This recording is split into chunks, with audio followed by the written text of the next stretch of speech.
Bueno, ante todo les quería agradecer, realmente, ¿se escucha bien? Sí, ¿no? Sí, sí. Sí, sí, excelente, Martín. Perfecto, Se escucha muy perfecto. bien y se ve bien la presentación. Bien. Ante todo, bueno, les quería agradecer la invitación. Realmente es siempre es un lindo desafío, digamos, eh, hablar delante de gente que tiene mucha experiencia y bueno, sobre todo lo que uno va viendo en los últimos 10 años, que uno empezó a viajar un poquito más por Latinoamérica, el nivel que hay, digamos, en Venezuela, en toda Latinoamérica, realmente es muy bueno y bueno, siempre es un buen desafío.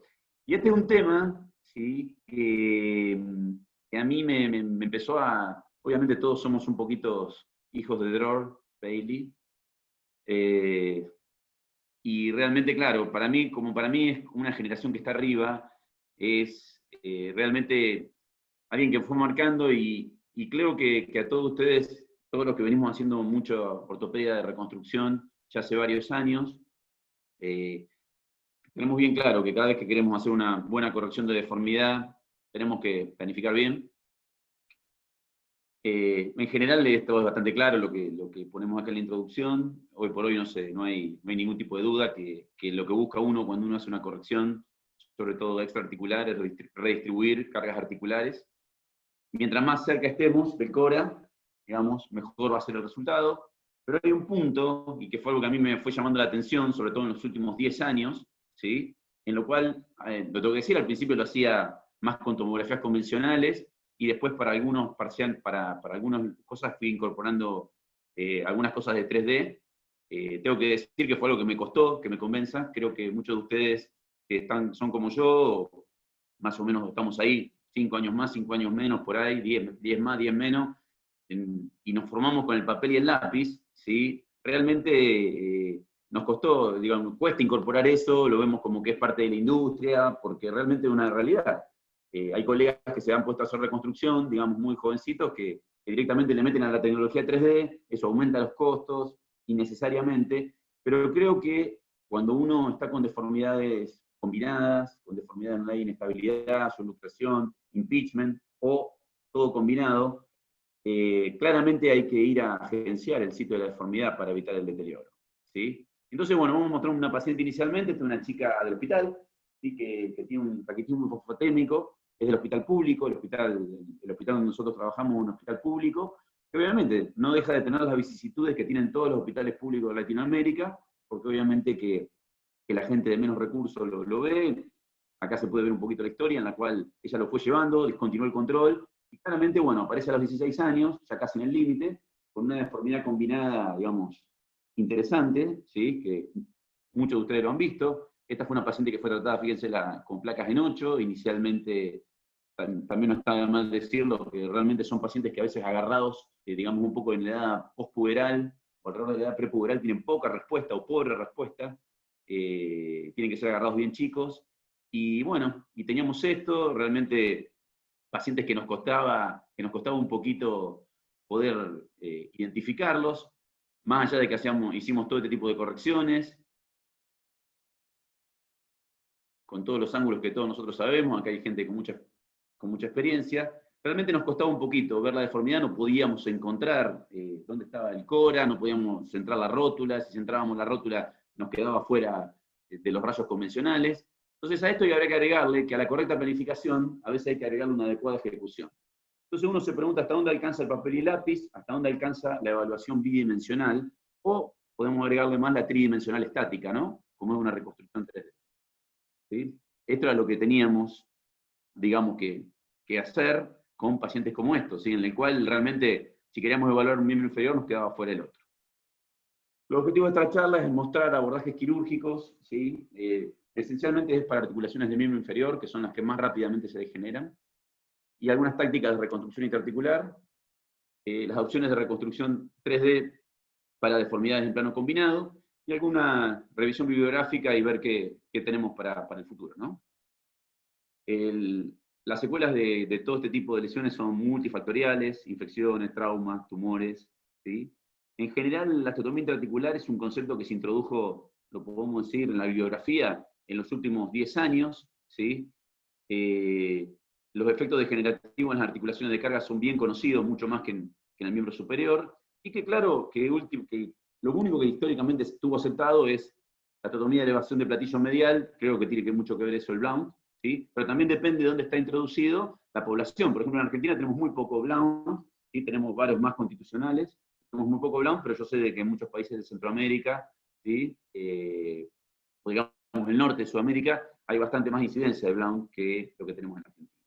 Entonces, por ejemplo, este era un paciente de hace más de 10 años, en el cual era una secuela de una anatomía de platillo, de una fractura de platillo tibial, en la cual lo primero que ve es un aumento del ensanchamiento del platillo, ¿sí? Con respecto al cóndilo. Cuando uno le hace la tomografía de esa época, ¿sí? Ve que está ensanchado, ve que tiene un hundimiento interesante, y bueno, y sobre eso era como uno hacía la planificación, ¿sí? Porque era lo que tenía y lo que disponía. En general, cuando uno tenía que hacer un plan, el abordaje que nosotros queríamos es un abordaje lateral oblicuo. A veces, en algunos pacientes con consolidaciones viciosas hay que reparar el nervio ciático, por eso hay que tenerlo bien en cuenta, hay que saber bien la anatomía, hay que separar los dos túneles que tiene el ciático volito externo, no solo cuando rodea la cabeza del peroné, sino cuando se mete entre la masa muscular anterolateral de la pierna. Y en general suele haber un patrón de consolidación viciosa que tienen los pacientes que tienen lesiones de platillo lateral, que suele estar ensanchado, ¿sí? Suele tener un hundimiento y suele tener un ensanchamiento. ¿Mm? Bueno, en general el abordaje que usamos un abordaje lateral, y bueno, lo que se hacía era, se sacaba la cuña y se colocaba algo de injerto, y se podía hacer algún tipo de síntesis que en general tenía algún buen resultado. Y se mantenía una buena, digamos, una buena congruencia, no sé si del todo aceptable, pero era lo que uno, digamos, más tenía a mano, ¿no? En esa época. A veces con pacientes que tenían fracturas de platillo combinadas, en la cual lo que teníamos era un ensanchamiento del platillo lateral, ¿sí? Un hundimiento del platillo medial, que en general suele ser ese el patrón, que eso también es interesante poder verlo para y lo describe en algún... Por resetearlo. ¿Se escucha? Perdón. En general el platillo medial suele estar se suele hundir, ¿sí? Se suele como desorientar, mientras que el platillo lateral suele conservar ese patrón en el cual queda ensanchado y hundido. Bueno, en general, con ese patrón, uno puede hacer el abordaje posteromedial o incorporar algún tipo de abordajes que a veces creo que nos asustaban un poco, pero pensando que estos pacientes ya son pacientes adultos, que pueden tener algún tipo de tendencia a ir a una artrosis degenerativa, hacer un abordaje pararotuliano, ¿sí? En el cual, para no desvascularizar, sobre todo el platillo, una de las opciones que se hace es hacer una osteotomía de TAT. Yo al principio le tenía un poco de miedo, pero realmente uno lo fue incorporando como elemento para poder hacer, hay que sacar un buen fragmento, y realmente se destapa, ¿sí? Claramente todo lo que es la parte del cóndilo y la rodilla, uno desvasculariza muy poco, y eso creo que con un fragmento relativamente grande, en el cual uno toma el primer paso y hace lo mismo que hicimos en el otro caso, va y hace la osteotomía resectiva para angostar el platillo lateral, luego hace la osteotomía en el platillo medial para elevarlo, que es el que se suele deprimir, pero no se suele ensanchar, y uno le puede combinar osteosíntesis cerrando la articulación, que es lo primero que uno hace, y luego en este caso se usó un tipo de PUDO con injerto, bueno, con un resultado aceptable. Hay que recordar que así suelen ser los pasos. Nosotros esto lo marcamos siempre para saber dónde tenemos que volver a poner la TAT, para que no nos quede ni más alta ni más baja, porque claramente cambia la anatomía con respecto al pre y al post, ¿sí? Y así vamos siguiendo los pasos.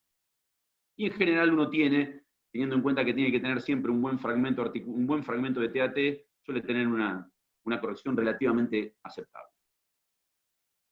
Bueno, y a veces nos pasa que nos llegan estos pacientes, ¿sí? Con algún tipo de secuela de osteotomía de PUDO. La osteotomía de PUDO claramente está muy universalizada, digamos, como indicación. Creo que no está tan universalizado el tema de cómo hacerla. Hay algún tipo de deficiencia en la técnica. Poder decir, esto me hace acordar, digo, como cuando uno dice las epifisiolisis de cadera, las agudas, ¿se van a necrosar o no? Y no sé, todo lo que uno haga, que dice la bibliografía, va a hacer que se reduzca. Pero igual, la posibilidad, pero igual puede ocurrir. Acá pasa lo mismo, uno puede hacer varias cosas, pero lo que tiene que tener en cuenta es que el platillo lateral en pacientes jóvenes se puede fracturar igual. Entonces, bueno, a veces cuando las osteotomías son muy altas, queda este riesgo, queda esto que hizo, bueno, algún colega que nos mandó, que después van a ver, porque uno puede hacer estas cosas, pero bueno, lo puede solucionar. Pero a veces hay colegas que se superan a sí mismos. Y bueno, un pequeño detalle, cuando uno hace una osteotomía de PUDO, esto está publicado en la página de Artrex, ¿sí? Hechos en huesos plásticos, en los cuales lo que recomiendan es hacer algún tipo de orificio en la parte lateral para que este orificio disipe la fuerza, y la fuerza, una vez que se disipa en esta zona, puede ser a lo sumo una fuerza lineal que quede como una pequeña osteoplastía, así que ocurre. Y esto ayuda a que uno realmente, digamos, la osteotomía sea mucho más predecible, no tener inconvenientes, recordar el tema de poner el injerto, recordar que cuando tiene inestabilidad asociada del cruzado anterior le puede cambiar lo que se llama ahora la osteotomía biplanar, le puede cambiar la versión sagital de la tuberosidad anterior de del platillo tibial, y puede realmente corregir de esa manera la insuficiencia crónica, ¿sí? Y bueno, y cuando tiene la opción de que realmente se le produce a pesar de todo, hizo todo bien, y se le produjo una fractura, colocar algún tornillo que cierre la cortical lateral realmente es una ayuda para evitar que tengamos algún tipo de desplazamiento postoperatorio. La PUDU no aguanta cuando hay una ruptura de la cortical lateral, no es un buen elemento, no es un implante, digamos, muy sólido. Hoy por hoy en los pacientes jóvenes hay otras opciones como algún tipo de placas como fix o que son de tipo de bloqueo, ¿sí? En la cual uno lo que hace es una osteotomía en la cual el mismo concepto de la placa le permite una compresión en la cortical lateral y reduce la posibilidad, ¿sí? Y bueno, y en general uno tiene mejores resultados. Pero bueno, dicho esto, y para evitar la complicación, volvemos al caso. El colega no solo tuvo el problema, sino que no lo advirtió, y lo que hizo fue sacarle el implante al paciente y decirle que no podía hacer más nada. Entonces, bueno, nos vino a nosotros, ¿sí? Lo planificamos, ¿sí? En este momento, en esta época, que era 2014, no usábamos todavía, estábamos recién empezando a usar algo de tomografía y de ver las opciones de tener algo 3D para poder utilizarlo, pero sí, ya habíamos empezado a usar los conceptos, y volvimos a usar lo mismo: abordaje anterior, osteotomía de la tuberosidad anterior de la tibia, osteotomía articular y osteotomía de la metáfisis. O sea, rehacer la fractura, o sea, perder un poquito el miedo de ir sobre algo articular, trabajar con materiales muy finos, tratar de planificar el mejor, digamos, lo mejor posible. Esto no es otra cosa que una fractura de platillo, entre comillas, mal consolidada, no cambia mucho el concepto, ¿sí? Osteotomía de TAT, y bueno, y en general la evolución creo que fue bastante aceptable, ¿sí? La paciente después de varios años tenía realmente un platillo sano, ¿sí? Realmente se operó para sanar el platillo interno y le tuvimos que corregir el externo. Entonces, bueno, ella tiene una alineación aceptable, tiene algo de sobrepeso, pero bueno, por ahora va, y hace 6 años que fue operada. Y otra cosa pero sí nos pasó que cuando empezamos a recibir algún tipo de pacientes también con secuelas, como esta secuela de una fractura de platillo mal consolidada, un paciente con un genuvalgo, un pinzamiento del lado externo, bueno, era un paciente de 52 años, que realmente no era ni muy chico ni muy grande, veíamos que teníamos ese hundimiento. Primero siempre es bueno identificar qué tipo de patrón de fractura tuvo el paciente para ir viendo cómo uno lo puede trabajar, y depende de la corrección que queramos hacer, iremos viendo qué es lo que necesitábamos. También el paciente tenía un genuvalgo, ¿sí? Con el hundimiento, y en ese momento, bueno, con la tomografía lo que ya nos ayudaba era poder saber que lo que estaba hundido esencialmente era la parte anterior, no todo el platillo. Y bueno, hay bastante bibliografía que habla de que realmente si uno tiene que hacer algún tipo, en los pacientes de 50 años, a veces cuando el platillo está muy deteriorado, ¿sí? Utilizar aloinjerto, ¿sí? Que es lo que utilizamos en este caso, y que realmente esto está estudiado en tumores. Los aloinjertos parciales tienen mejor resultado y mejor incorporación que los aloinjertos totales, ¿sí? En los platillos. Así que bueno, en este caso este era uno de los primeros modelos, hace más de 5 años, que usamos así aleatoriamente, en el cual no tenía la precisión claramente que necesitábamos, pero por lo menos nos ayudó para poder hacer el abordaje lateral, ¿sí? En el cual lo hicimos con un abordaje lateral, le hicimos un injerto, ¿sí? De toda la parte anterior, ¿sí? Del platillo tibial. Bueno, hay bastantes publicaciones que hablan ya de hacer injertos junto con la osteotomía varizante para descargar la zona de un injerto que no es, digamos, el ideal. Este paciente tuvo una buena evolución, hace 6 años que está operado, no está revisado todavía. Este es un trabajo interesante que habla que promedio a los 10 años, 1/3 de los pacientes que le hicieron la revisión con el alógrafo más la osteotomía fueron a un reemplazo articular. Pero bueno, por ahora, fíjense que el implante es un implante puesto bastante anterior, porque realmente ahí es donde está el platillo, ¿sí? Esto es un trabajo interesante que me pareció que, haciendo la revisión para la charla, este es un trabajo de Christian Kretek, ¿sí? En el Injury, en el cual él lo que hace, en vez de hacerlo en un tiempo, lo hace en 2 tiempos, y lo primero que hace es reseca toda la parte hundida, hace un injerto de cresta para darle lo que él llama una cama de hueso autólogo a todo el platillo, y en un segundo tiempo lo único que hace es simplemente con halo injerto, es un halo injerto de 5 milímetros, ¿sí? Solamente de la parte articular, ¿sí? Que lo hace en un segundo tiempo, que lo fija con tornillos o lo fija con clavijas, ¿sí? Y bueno, presenta buenos resultados, pero claramente la recomendación sería, más allá del halo injerto que uno tenga que utilizar, hacer la osteotomía para descargar la zona. Y bueno, entonces todo este tipo de situación, y ahora vamos un poquito más al tema, nos fue llevando a que realmente había algún tipo de pacientes en los cuales nos quedábamos medio a mitad de camino, y el tema de la planificación 3D, como yo lo digo a nivel personal, después lo podemos discutir en las preguntas, era como que era algo que uno tenía un poquito de resistencia. Bueno, para hablar un poquito de la planificación 3D, utilizando biomodelos de impresión plástica, lo que permite es visualizar previamente lo que uno va a hacer, y se puede ensayar y definir los pasos quirúrgicos, aumentaría la precisión, ¿sí? Y puede reducir los imprevistos en el acto quirúrgico, y en general son réplicas de modelos 3D, se hace con tomografías 3D, ¿sí? Que se fabrican, y obviamente se fabrican los biomodelos a partir de imágenes médicas. Bueno, el proceso a través del cual se hace es una manufactura, un proceso que se llama manufactura aditiva, ¿sí?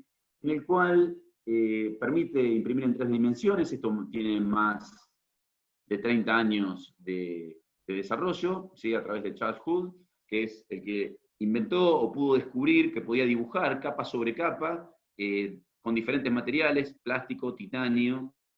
Después se le fue probando todo lo que es los materiales biocompatibles, ¿sí?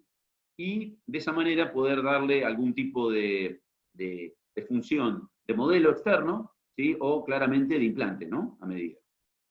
La manufactura aditiva en general permite se puede hacer por diferentes métodos, y en general el método a través del cual se utiliza, ¿sí?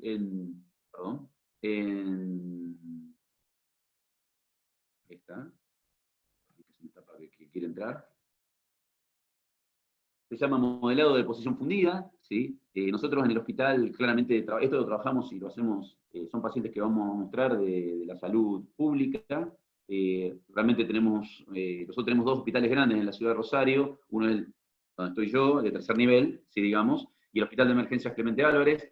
Esto a nosotros las planificaciones nos ayuda a ser un médico traumatólogo, y que realmente si ustedes realmente tienen la suerte de poder encontrar en el equipo a alguien que trabaje en esto, ayuda muchísimo más que un técnico, porque realmente entiende de lo que estamos hablando. Nosotros, yo vengo del Hospital Clemente Álvarez, que es donde trabaja este médico, ¿sí? Él, bueno, hace unos años se hizo un concurso y se ganó una máquina de impresión 3D, y bueno, y lo empezamos a utilizar para pacientes de la salud pública, lo que realmente es un orgullo para nosotros, ¿sí? Y bueno, y permite obviamente hacer una cantidad de cosas realmente muy interesantes. ¿Cuáles son las aplicaciones en salud? La educación y el entrenamiento, colocar implantes en vivo, esto es algo que se utiliza mucho en cirugía del esqueleto axial, tanto para reemplazos articulares como cirugía de columna o tumores. Dispositivos ex vivo, ¿sí? Como ortesis, ¿sí? O protortesis, y algún tipo de asistencia quirúrgica. Por ejemplo, en educación y entrenamiento, uno lo puede ver con los biomodelos que dijimos antes, hacer la cirugía antes, entre comillas, ¿sí? Se le puede poner colores, se puede hacer realmente una cantidad de variantes muy interesantes, ¿sí? Nosotros con este médico, este colega se llama Manuel Vélez, realmente trabajamos muy bien, y él tiene toda la predisposición. Él fue el que me facilitó estos slides para ir mostrándoles, porque realmente él da charlas de esto, ¿sí? Últimamente es un traumatólogo de miembro superior, pero da charlas de esto. Los implantes en vivo, claramente para zonas de poco accesibilidad, neurocirugía, en los plazos articulares, cirugía de pelvis, mucho en cirugía de columna, ¿sí? Mucho en cirugía de columna. Y dispositivos ex vivo, por ejemplo, algún tipo de pacientes amputados, en los cuales no hay mucha opción para colocarle otra cosa y se resisten un poco a alguna prótesis convencional. Bueno, esta es una opción de la cual uno puede hacer con impresión 3D, realmente muy interesante. Y bueno, agradecerle obviamente, uno tiene que agradecer estos slides de Manuel, que él siempre lo presenta en sus charlas, pero me parecía que era una forma de introducirnos un poquito en el tema de las opciones que podemos utilizar. Bueno, entonces vamos a seguir mostrando pacientes. Este es un paciente que se llama, que se vio el nombre, bueno, pobre Uriel, lo tenemos que haber sacado, tiene 15 años, es una secuela de una artritis séptica, este paciente había sido elongado, ¿sí? 4 o 5 centímetros hace varios años, y se nos presenta con esta deformidad, y claramente, esto es algún tema que creo que muchos de ustedes ya lo tienen claro, pero para los que son más jóvenes, siempre es bueno reclamarlo. Creo que en la última etapa de los últimos años que estamos haciendo reconstrucción, se ha incorporado el tema de lo que se denomina la cirugía preparatoria.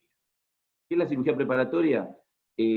Cuando uno tiene este tipo de deformidades en las cuales realmente no puede saber dónde están los cóndilos y si esa rodilla está articulando con la metáfisis y los cóndilos están atrás, ¿sí? Porque están prácticamente invertidos para atrás más de 90 grados, y a su vez entre sí tienen diferencia, realmente hacer un alargamiento sobre una articulación así es un riesgo importante, ¿sí? Porque claramente este paciente, me habían comentado, yo en ese momento todavía no estaba en este hospital, que cuando se hizo el alargamiento tuvieron muchísimas complicaciones, y creo que en parte estas complicaciones son porque uno estaba elongando sobre esta rodilla que era bastante compleja. Bueno, entonces,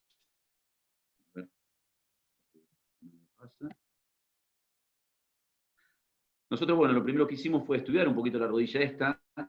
Este paciente tenía algún tipo de limitación, llegaba hasta 90 grados, había llegado hasta 90 grados, tiene algo adaptativo también en la tibia, pero nos pareció que teníamos que estudiarlo un poquito más, y bueno, ahí vino Manuel y nos dio una mano con el tema de la planificación 3D, ¿sí?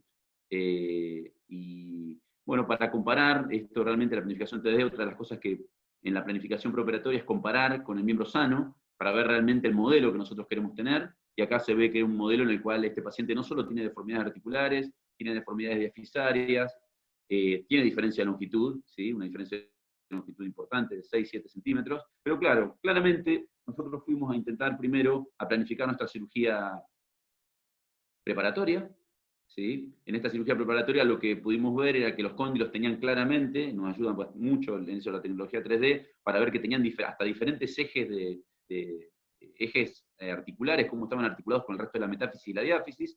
Y bueno, empezamos a planificar las osteotomías, ¿sí? Viendo que realmente tenía una alteración, un antecubatum metafisario, pero uno de los cóndilos claramente estaba muy rotado y muy inclinado hacia atrás.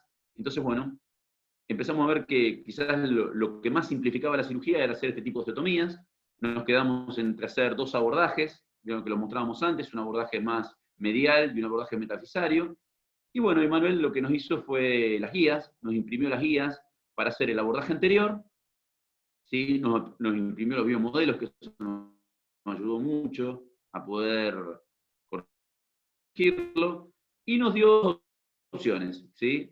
Nos le pedimos que hacíamos el abordaje en doble abordaje, un abordaje metáfiso-epifisario y un abordaje más metafisario lateral, o por delante, ¿sí? O sea, lo que es guía completo, claramente decidimos un abordaje anterior, con osteotomía de la TAT, nos parece que es una buena opción. No queríamos, como les dije antes, a veces parece un poco cruento cuando uno ve las imágenes, pero realmente con un abordaje solamente anterior y con una pequeña osteotomía, articulación muy sana. Esto lo que tiene, sobre todo cuando uno ya está planificando hacer una osteotomía metáfiso-epifisaria, es de vascularizar lo menos posible toda la región medial del cóndilo medial, ¿no? Entonces, bueno, vimos eso, entramos por anterior, realmente decidimos hacer un solo abordaje, nos parecía que era menos cruento para el paciente, aunque bueno, uno acá se ve grande. En gran parte de lo que descubrimos fue después de hacer la osteotomía. Me pareció que poner el video de cómo rápidamente una vez que uno hace la osteotomía va tirando como el flap hacia adelante, tirando como el flap hacia adelante de todas las partes blandas, y dejando claramente la inserción vascular, ¿sí? Porque ese es el riesgo que uno tiene, que se vascularicen los segmentos, así dejándole cuidadosamente la vascularización medial. Bueno, fuimos, hicimos nuestras osteotomías. Ojo, hay que tener microsierra, hay que ir con paciencia, y acá hay una recomendación: hay que ir con el injerto. ¿Sí? Esto es algo que no lo teníamos tan agenciado, pero sí pensar que siempre puede faltar hueso, cuando hicimos la derrotación, todo como nos había dicho la planificación, realmente los cóndilos no seguían quedando a nivel, entonces sí o sí tuvimos que colocar injerto para poder colocarlo, ensanchar, recuperar la amplitud del platillo, que el que tomábamos como modelo. Y bueno, y la fijación tiene que ser estable, tiene que ser una fijación de doble columna, en la cual uno tiene que cerrar, colocar la articulación en el ancho adecuado, por eso tener en cuenta también tener tornillos de roca completa, para no realizar una compresión y no volver a achicarlo como estaba antes de la cirugía. Y bueno, utilizamos una placa para estabilizar la parte metafisaria, la osteotomía metafisaria, y la otra columna utilizamos un tornillo interarticular, que no hay ningún problema, es un tornillo que queda escondido, ¿sí? Pero realmente esta es la única manera de poder darle cierta estabilidad para que el paciente, una vez que uno le hace la síntesis de la osteotomía de la TAT, relativamente rápido empieza a mover, porque claramente es una osteotomía articular, ¿no? Bueno, la evolución fue relativamente buena, este paciente lleva 4 meses de operado y estamos bastante conformes, ¿sí? Así que por ahora estamos muy bien. Otro elemento, otro lugar donde a veces la tecnología 3D nos puede ayudar es en las secuelas de las epifisiolisis. Este es un paciente de 13 años, este es un paciente uruguayo, ¿sí? Que en alguna de las incursiones en Uruguay nos invitaron al Hospital Pereira Rosell, ¿sí? Ahí fue donde lo conocí a Norman, yendo a operar en otro momento una osteogénesis imperfecta, que ahí nos conocimos. Bueno, esto es una secuela de epifisiolisis, en la cual realmente el paciente, uno diría, a ver, un paciente de 13 años que tiene este tipo de deformidad, varón, ¿sí? Que tuvo una epifisiolisis bilateral, este paciente deambulaba así, digamos, son estos pacientes que uno, por la edad y por todo, lo tiene que hacer. En algún momento esto lo hemos hablado cuando estuvo en Rosario Miguel Galván, que hicimos un curso de reconstrucción, y él me decía, déjalo así, porque a veces si se necrosa, esa necrosis tiene tu nombre. Puede ser, pero también creo que son los pacientes que uno tiene estas estables, esto es un pronóstico sumamente ominoso, ¿sí? Y bueno, nosotros tenemos un trabajo publicado multicéntrico, en el cual hicimos la edad modificada con Javier Masquijo en Córdoba, y con la gente de La Plata, el doctor Claudio Fernández, y bueno, en que tuvimos, si bien tuvimos algunas complicaciones, realmente casi el 70% de los pacientes tuvieron buena evolución funcional. No será el caso, digamos, ideal, pero bueno, a veces creemos que es algo útil. Bueno, acá la planificación 3D claramente nos ayuda para poder ver en dónde estamos, porque si no, con la bidimensionalidad es complicado. Bueno, esto es algo del edificio también de la Salud Pública Uruguaya, del Hospital Pereira Rosell. Y bueno, acá un elemento muy importante, fíjense en la parte posterior, como el poco espacio que hay donde entran los vasos. Esto es un elemento fundamental para la planificación, ¿sí? El poco espacio que hay para poder hacer la reducción. Estos vasos están acortados, deben tener 1 centímetro, ¿sí? Y realmente no sé si hay algún estudio en ese sentido, como les dije, yo era quizás tan resistente o más que ustedes a la planificación 3D, pero me parecía que hay cosas que había que incorporarla.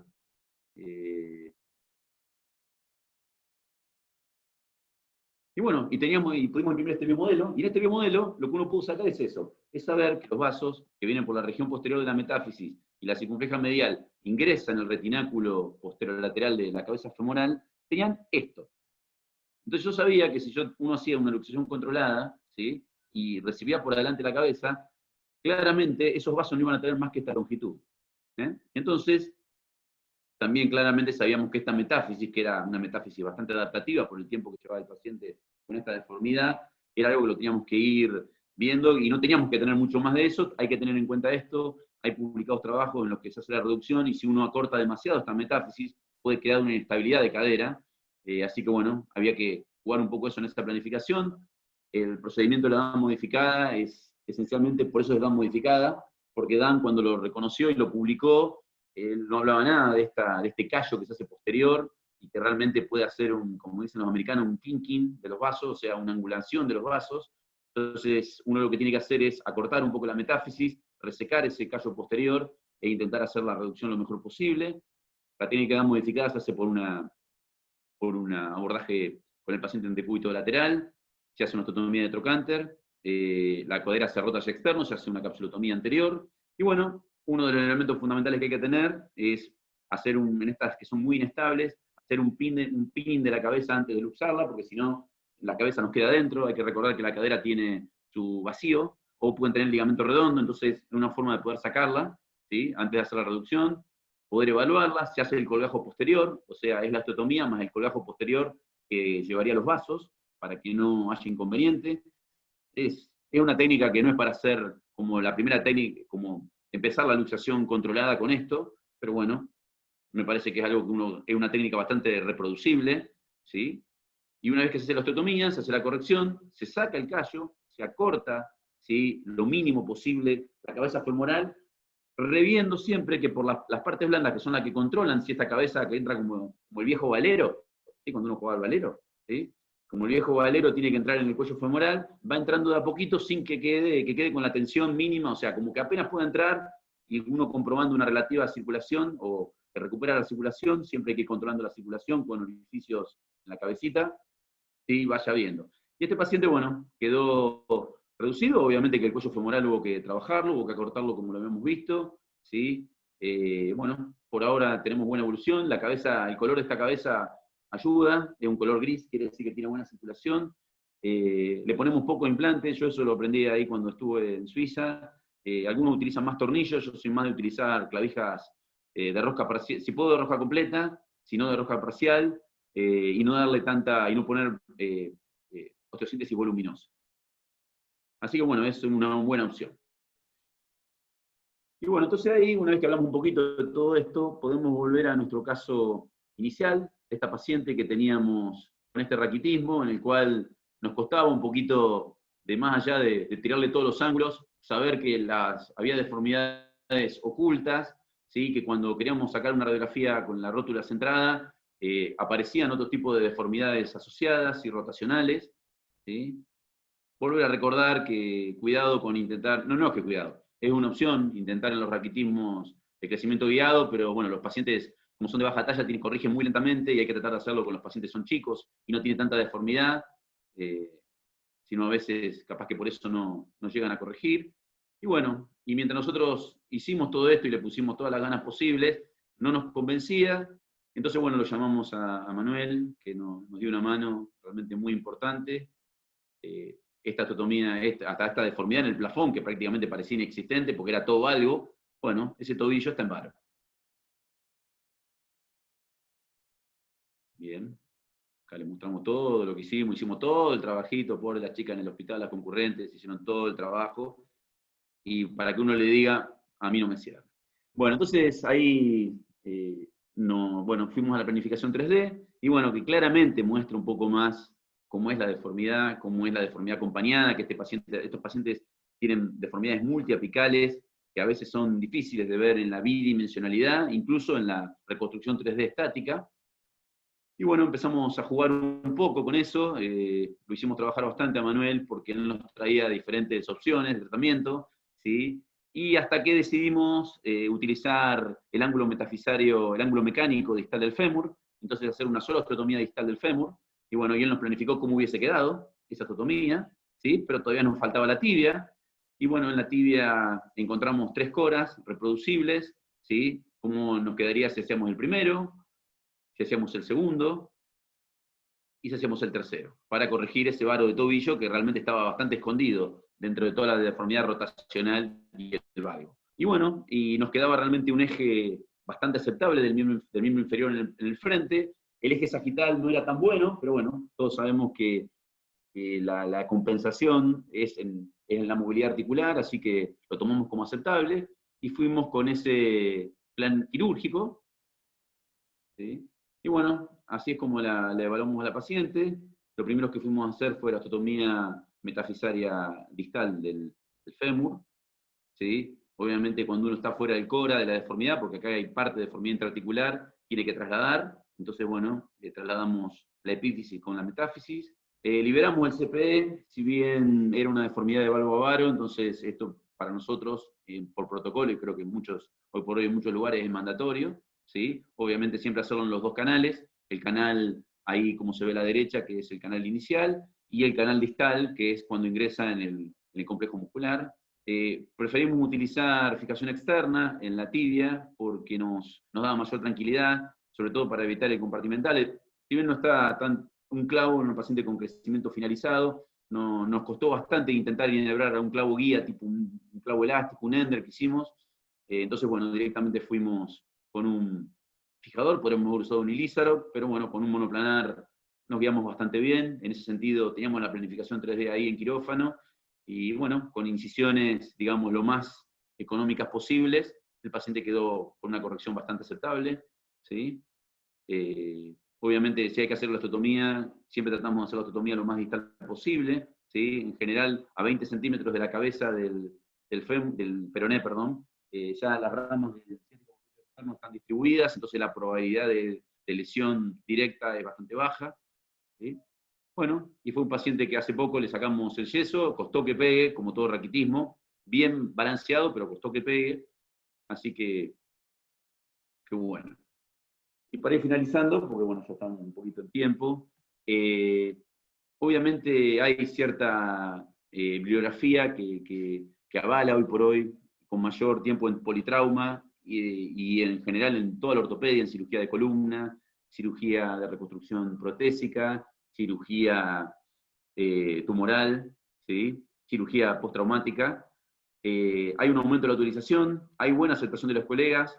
Creo que si uno tiene que dar un mensaje, como esto aumenta los costos, hay que ver hasta dónde uno se va de más, ¿sí? Y no lo pide, y no entrenarse con esto, porque realmente entrenarse con esto es depender de una máquina. Creo que la recomendación siempre es hacer un entrenamiento bidimensional, con papel y lápiz. A ver, hoy quieren incorporar el Bone Ninja, incorporamos el Bone Ninja, aunque yo creo que el papel y lápiz como entrenamiento no tiene precio. Y bueno, pero me parece que esto es un elemento que llegó para quedarse, y que están, digamos, tan combinadas, tan rotacionales, es una gran ayuda. Y para concluir, les podría decir que me parece que cuando uno tiene que hacer una corrección, acá mostramos una cantidad, creo que diferente, ¿no?, de abordajes, o sea, hicimos cosas diferentes en varios pacientes. Uno incluso puede combinar osteosíntesis con fijación externa. Hay que usar lo que uno maneja mejor, lo que uno tiene mejor estudiado en su entrenamiento, no agregarse una complicación más por hacer algo que dice la bibliografía.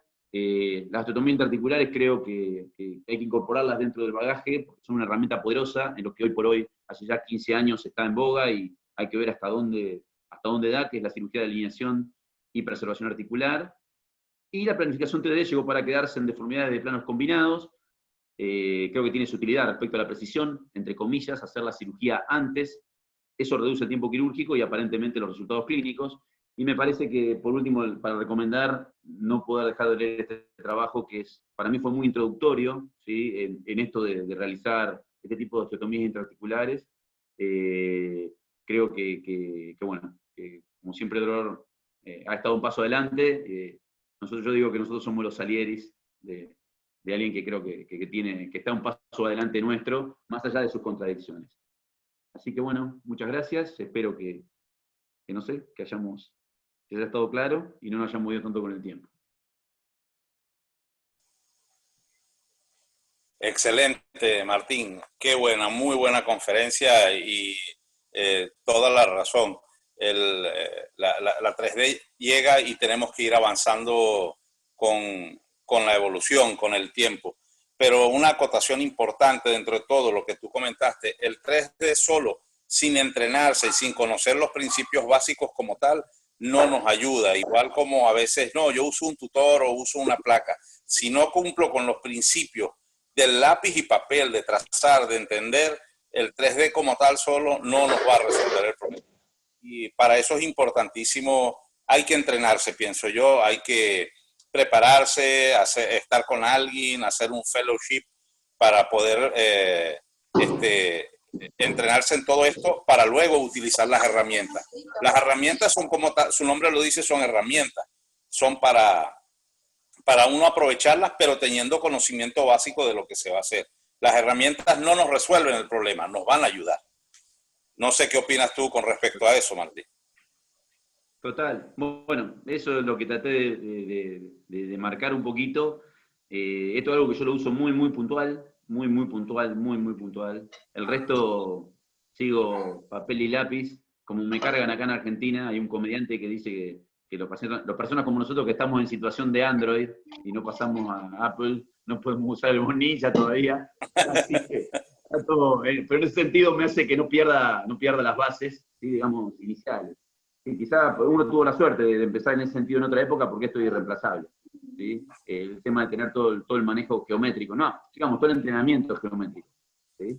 Así que creo que va por ahí un poquito. Y esto, bueno, me parece que acá si la 3D nos da una cantidad de elementos que estamos un poco ciegos con la planificación convencional. Totalmente de acuerdo. Es una herramienta más para poder, es una herramienta que ayuda muchísimo, ¿ok?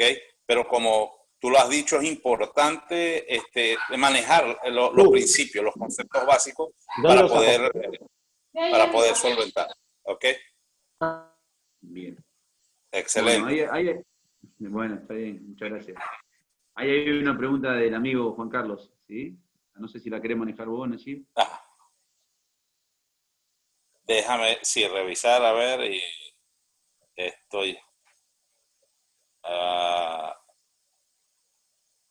ok, no, no la tengo aquí, no sé si tú la ves, pero no la veo.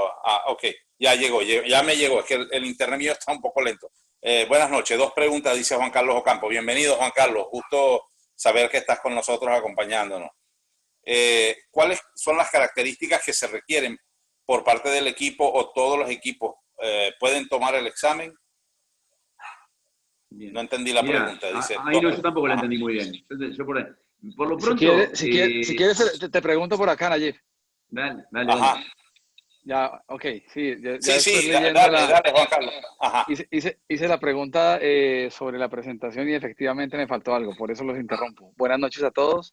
Bienvenido. Estaba preguntando sobre las características del equipo para hacer los exámenes en 3D, Martín.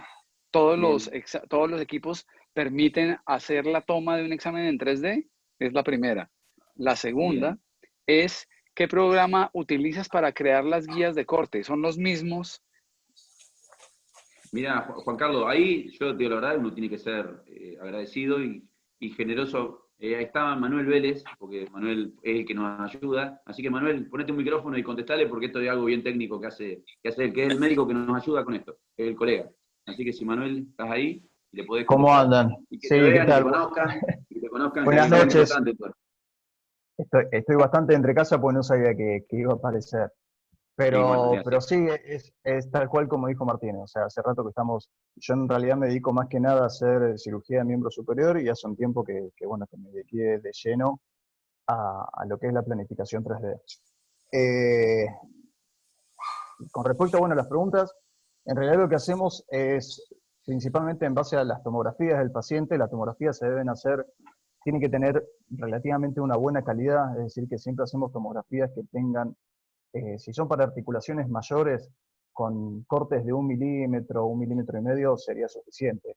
Pero por ahí para articulaciones menores, de muñeca o otras articulaciones, carpo, generalmente pedimos que sean cortes más chicos, de 0,50. Eso lo hacemos todos nosotros, si bien por ahí hay algunas empresas que se dedican a hacer esto, muchas veces son técnicos o bioingenieros, no son los mismos médicos o traumatólogos que lo van a tratar, por lo cual a veces es una ida y vuelta entre el médico que lo va a tratar y el técnico, y a veces medio complejo. Entonces la ventaja es que uno mismo, al tener los conocimientos, se hace un poco más fácil. Entonces una vez que tenemos la tomografía, somos nosotros mismos los que trabajamos esa tomografía. No dependemos de un médico imagenológico que nos tire sus imágenes, sino que somos nosotros los que somos capaces de segmentar esas imágenes y decidir qué es lo que queremos ver y sobre qué queremos trabajar.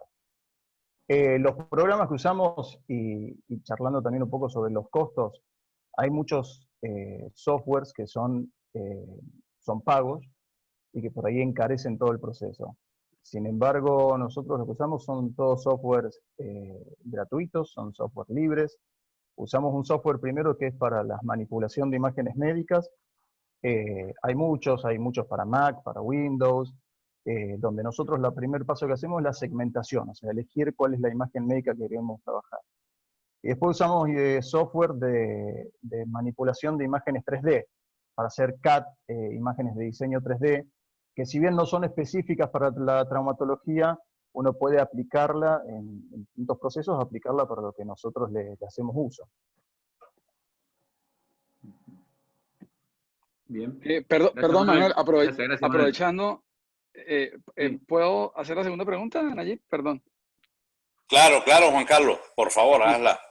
aprovechando a Manuel, estaba preguntando sobre si el software que utilizan para hacer las guías de corte es el mismo, porque uno ve varios programas, pero los programas lo que hacen es que manejan la tridimensionalidad de la estructura del hueso en este caso, pero la pregunta es a las guías de corte, ¿cómo manufacturan o cómo hacen ustedes las guías de corte? Y una ñapa, ya lo último es, esas guías que ustedes entraron al quirófano o a la sala de cirugía, ¿cómo la esterilizaron? Gracias. Las guías las diseñamos nosotros mismos. Una vez que nosotros tenemos el modelo tridimensional de la tomografía, sobre esa rodilla, sobre esa cadera, sobre eso es donde nosotros planificamos las guías.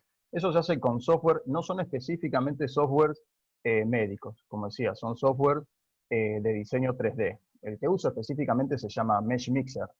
En realidad es tener algo de conocimiento de diseño de imágenes 3D y aplicarlos para estas funciones. El plástico que se utiliza, hay muchos plásticos que se usan en la impresión 3D, que son bastante accesibles. El que nosotros utilizamos, porque es un plástico de grado médico, se llama PETG, es una sigla, la verdad que tiene un nombre bastante largo, pero la abreviatura se conoce por PETG.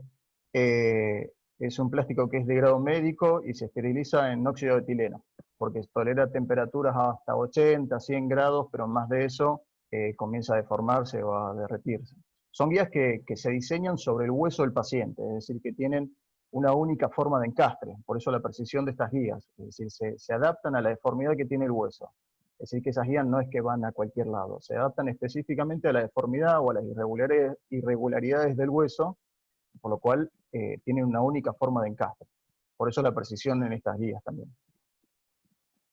Bien, muy bien, muy bien. Bueno, gracias Manu. Me parecía que esto merecía que una respuesta súper técnica, como lo que hace él. Así que sí, nosotros los operamos y lo volvemos locos. Nosotros lo operamos y lo volvemos locos. Le decimos que cambie, que venga, que esto, que lo otro, que vamos a hacer otro abordaje.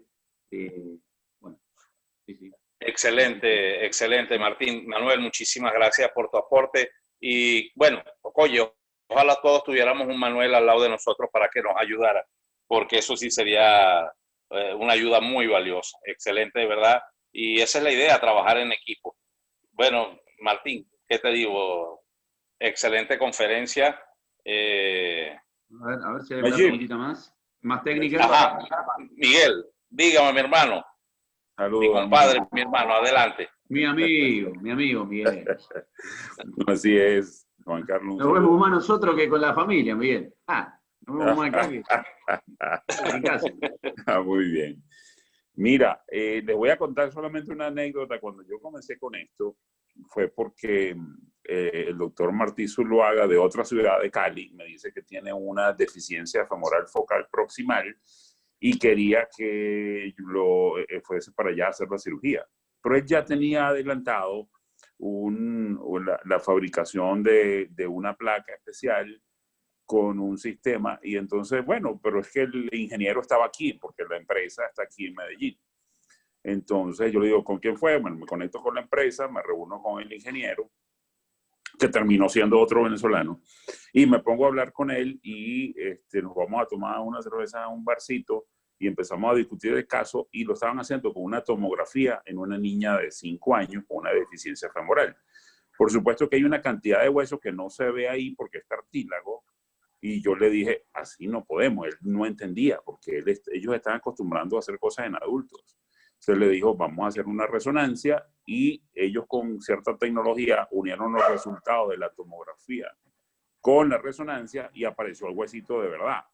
Entonces ahí sí se pudo hacer la placa y todo eso. O sea, hay que tomar muy en cuenta cuando se trabaja en ortopedia infantil que muchos de estos huesos no aparecen en una tomografía. Aparece una sombra muy tenue y no da la forma correcta. Entonces, la ayuda de una resonancia es importante. Simplemente con una anécdota. Excelente. Sí, sí. Para Manuel, tengo una pregunta de Richard. Dice que si utilizan, ya te digo, AutoCAD o utilizan SolidWorks. Me imagino como el software para el trabajo. Manuel, si por favor nos puede contestar. En realidad, a ver, como poder usarse, yo particularmente no uso esos, pero se podría usar porque son software de diseño 3D. Es decir, que cualquiera de esos se puede usar. Yo el que uso se llama Mesh Mixer, que la verdad que no sé bien de qué compañía es de Autodesk, que creo que también tiene algo que ver con AutoCAD. Y con respecto a lo que decían antes, tal cual, es decir, nosotros usamos tomografía, yo hago principalmente adulto, es decir, que tomografía y cirugías de hueso, pero es verdad que por ahí cuando tenemos algún tumor de partes blandas o cartílagos que no se ven en la tomografía, superponemos las imágenes de la tomografía con la resonancia cuando queremos identificar bien algo que no se ve en una tomografía. Bien. Una pregunta, Excelente. Miguel, perdón, Miguel, ¿está usando, cómo está incorporando toda la tecnología esta de planificación 3D? Porque hay como una ola que hay que aceptarla, ¿no? Y hay que navegarla. A ver, sí, no es que hay que aceptarla, realmente es muy útil cuando tengo una deformidad muy compleja, sobre todo cuando se va a hacer un diseño, pero yo siempre me voy con el papel y lápiz, luego con el baunilla, claro.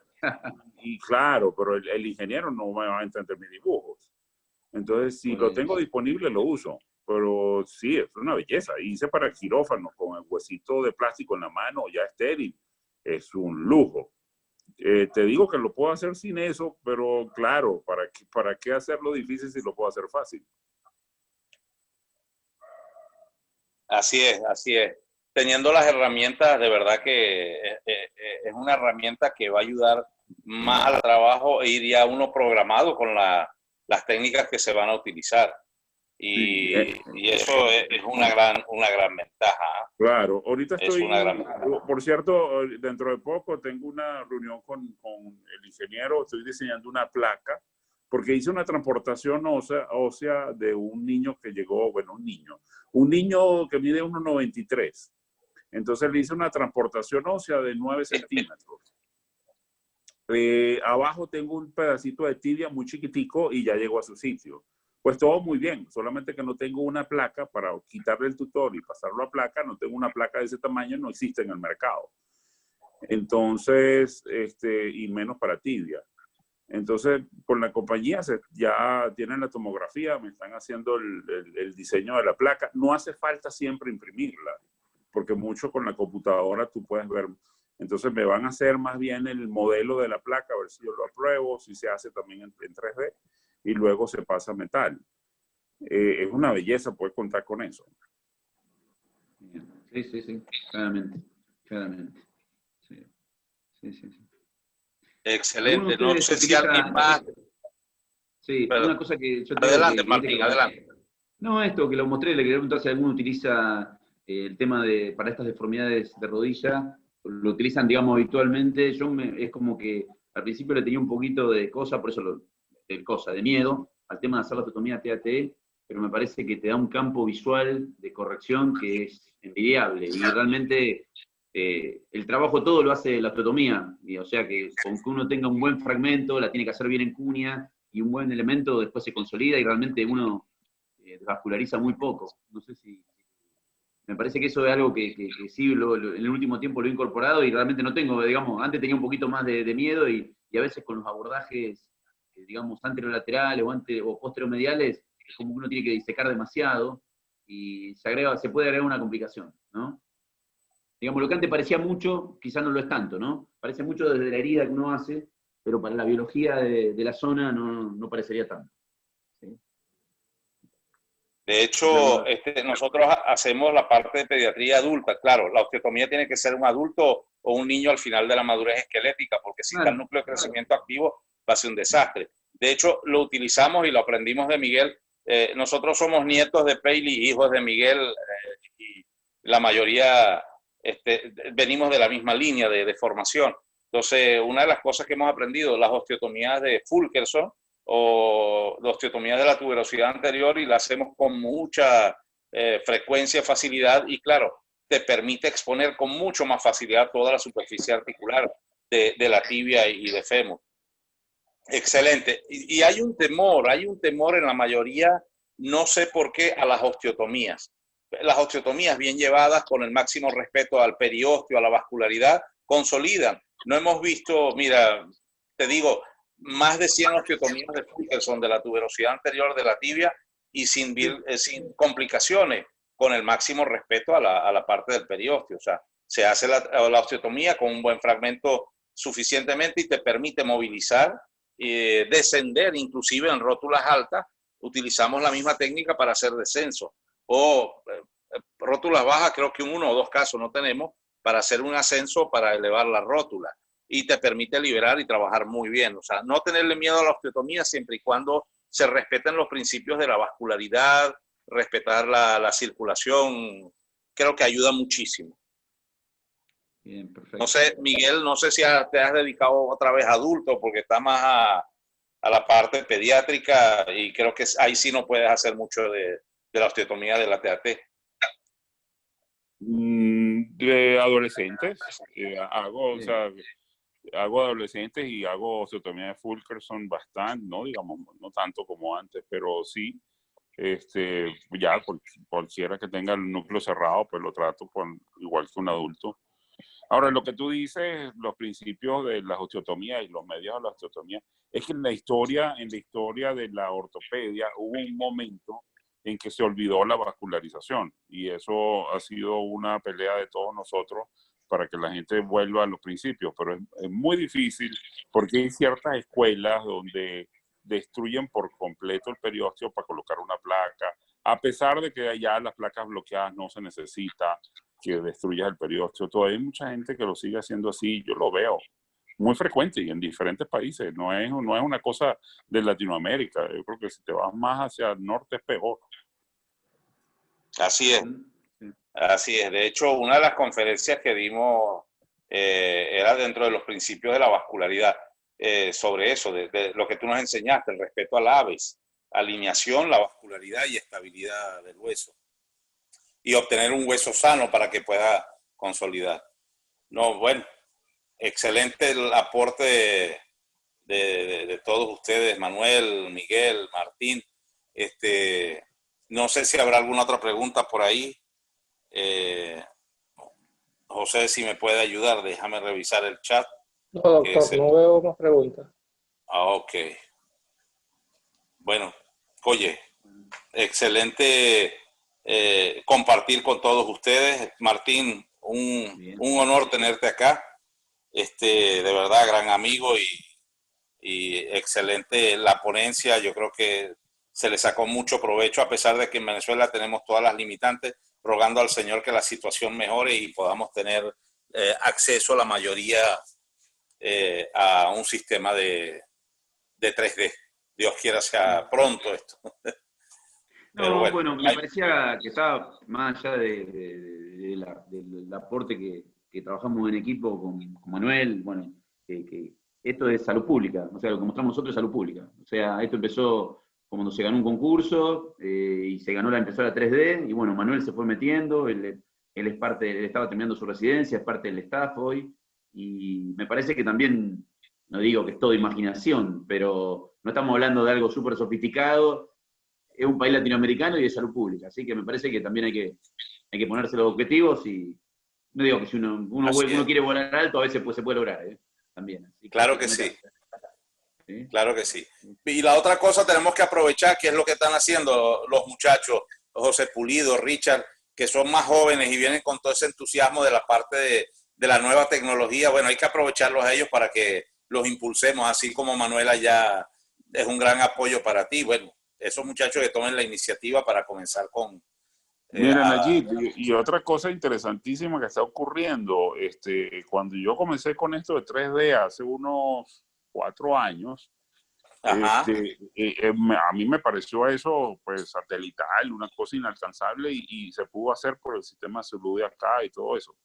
Hoy en día el problema que están teniendo estas compañías que ofrecen ese servicio es que el precio de una impresora 3D ha bajado tanto que ya es asequible. O sea, te estoy hablando de que una impresora 3D no muy buena puede costar alrededor de $400, que es algo asequible para mucha gente y la puede tener en su casa. Entonces, el pedacito de plástico que se utiliza también se consigue fácil. O sea, no es algo como dijo Martín, tan inalcanzable. Y cada día va más de precio. Dentro de poco va a valer tanto, va a pasar que el plástico va a ser más costoso, como pasa ahorita, que el papel cuesta más que la impresora. Así es, así es. Y la tinta pues es muy cara, pero ya te la venden por otro lado. O sea, eso va a pasar, eso no tenga duda en eso. Y la están utilizando para hacer los floreros en la casa y los platos de comer. Así es, así es. De hecho, recuerdo la primera vez que vino un ingeniero a presentarnos lo que habían hecho de los 3D para prótesis de rodilla, que hacían las guías de corte específica para cada paciente, y vimos esto y lo vimos nosotros como algo astronómico, imposible de alcanzar. Así es, pero bueno, como todo, la evolución, las patentes se van venciendo y empiezan a aparecer las copias y todo lo demás y la competencia, y eso va reduciendo los costos, es verdad, toda la razón. Como tú dices, sale más caro el papel que comprar una impresora nueva. O comprar una impresora nueva es más barato que comprar tinta o recargar la tinta ahorita. Pero bueno, hay, como se dice, hay que montarse en esto y aprovechar a los muchachos más jóvenes que están metidos más en la tecnología que nosotros para ir metiéndonos en esta parte. Es una herramienta excelente, como lo mostró Martín, y bueno, hay que meterse en eso. ¿Algún otro comentario? No hay que olvidar los principios de entrenamiento, ¿no? De entrenamiento, digamos, quirúrgico y, bueno, porque esto es una gran planificación, pero bueno, creo que no tenemos que dejar siempre de recalcar esa situación, esto que decía Miguel, de intentar hacer siempre la planificación del papelito, de la parte, si bien es bidimensional, es bidimensional, lo que te aporta eso me parece que es... Saludos por aquí. No se separe del tema. Así es. Así es. Doctor, una cuestión, un comentario. Sí. Bueno, saludos a los que me han visto por ahí, me conocen, el doctor Nayib. No es un secreto que yo me la paso inventando cosas aquí, pero sin duda alguna, ustedes saben que he empezado a fabricar algunos tutores, algunas cosas, buscando solución ante la escasez que tenemos. Y sin duda alguna la herramienta 3D es otra cosa. Yo empecé a fabricar las cosas en papel, pero cuando empecé a manejar AutoCAD, empecé a manejar SolidWorks, ya es otra visión. Ya uno lo hace en la computadora y ya pasarlo a metal es muy fácil. Aparte que hay que tener una disponibilidad de equipos CNC y plotter CNC y todo, pero es otra visión, pues. Una placa la diseñas en AutoCAD, en SolidWorks, en cualquier software 3D y ya pasar a metal es muy fácil. Y tú lo diseñas a tu medida. El doctor Gabán, bueno, toda la experiencia del mundo y él sabe cómo es esto, cómo estamos aquí nosotros, pues, y de cómo hemos empezado. Buenísimo, Richard, excelente. Por eso digo que hay que contar con ustedes para hacer todo esto. Y lo otro, vuelvo a recalcar lo que dijo Martín, hay que entrenarse. Un colega hacía un comentario en otro webinar, no es que yo me voy a poner a hacer una cirugía porque yo la vi en un webinar, eso es importante. Hay que entrenarse, hay que tomarse el tiempo de estudiar, de prepararse, de estar con alguien que esté entrenado y formarse para esto. Esto es importantísimo. ¿Ok? Total. Excelente el comentario, Richard. No sé si alguien más tenga algún otro comentario que hacer. No sé si... Creo que no quedó... Bueno, estamos, ¿no? Martín. Estas son las 9. Bueno, sí. Dale. No estamos. Gracias por tu presencia, tu apoyo. No sé si quieres algunas palabras para despedirte y gracias a todos por estar presentes. No, lo único, bueno, obviamente agradecerle la oportunidad. Me parecía que esto, digamos, fue tal cuando a mí Adolfredo me contacta inicialmente y me presenta con José, que fue el que coordinó todo, con José Pulido. Me pareció que era una oportunidad de empezar a mostrar algo que venimos haciendo hace un tiempo y fue una charla nueva que tuve que preparar y bueno, creo que acá lo mostramos clarito. O sea, está la cuestión claramente del entrenamiento que tenemos que tener los profesionales que nos dedicamos a esto y que, bueno, si se puede estimular a alguien del equipo que haga el trabajo técnico que en este caso hace Manuel Vélez con nosotros, me parece que es muy, digamos, es muy motivador porque no es lo mismo que decir un técnico, ¿no? Y esto que decía Richard acá, buenas noches, no te conocía Richard, me parece que es muy útil, es decir, tener gente joven que realmente esté ahí empujando, porque, bueno, ahí está el equipo. ¿Sí? Y sí, lo señor. otro, pensar que a veces la salud pública de un país latinoamericano puede hacer un montón de cosas.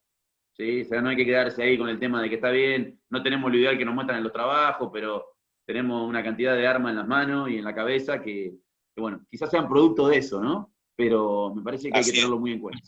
¿Sí? Así que bueno, muchas gracias a todos y dale, estamos en contacto. Gracias, Martín, muy amable, gracias. Bueno, para comentarte, gracias, Richard Martín. fue lo nuestro, traumatólogo, y fue lo que hizo nosotros y tomó la iniciativa igual de fabricar tutores, está haciendo algunas cosas excelentes y un apoyo para nosotros que con ciertas limitantes él tomó esa iniciativa. ¿Ok? Y bastante aplicado y bien estudioso. Así que bueno, voy a empezar ahora yo a empujarlo para que a ver si conseguimos la impresora 3D y tener con esa herramienta. Así es. Bueno, un gran abrazo para todos, feliz noche y gracias por acompañarnos. Gracias a todos, de verdad. Muy bueno todo. Bueno, excelente. Manuel, gracias por acompañarnos. Manuel, agradecido. Gracias a ustedes. Muy amable. Ahí se vistió, miren, se vistió todo. Miren. No, estoy igual, no me moví. Feliz noche a todos. Feliz noche. Un abrazo. Saludos. Gracias, Juan Carlos, agradecido. Gracias a todos por estar acá. Miguel, un gran abrazo, mi hermano. Hasta luego. Chao, Miguel. Hasta luego. Miguel, querido. Nos estamos viendo. Nos estamos viendo, dele.